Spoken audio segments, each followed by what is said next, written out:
Hey, how you doing? Pat here. Been a while since I've done a channel update, probably, I don't know, the winter of 2022 maybe, but anyway, I thought I'd just do a quick channel update.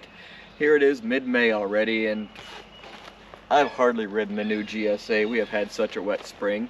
But anyway, I just thought y'all might like to know that here coming up in the month of July, I'm pretty much going to be gone and on the road with my destination, if everything goes right, Prudhoe Bay, Alaska. I'm going to attempt that ride. We'll see if I'm able or if Mother Nature will let me or both. My goal is to ride from here in Ohio all the way to Prudhoe Bay, back, and then come clear across Canada and home through Michigan.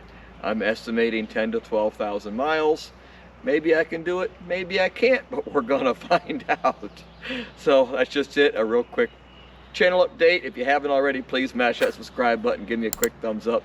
I'd greatly appreciate it. And be looking for some shorts because I don't do editing on the road.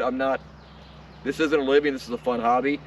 I'll throw some shorts up while I'm out on the road if you would. I'd like it if you view those. Thanks again, we'll see you in the next video.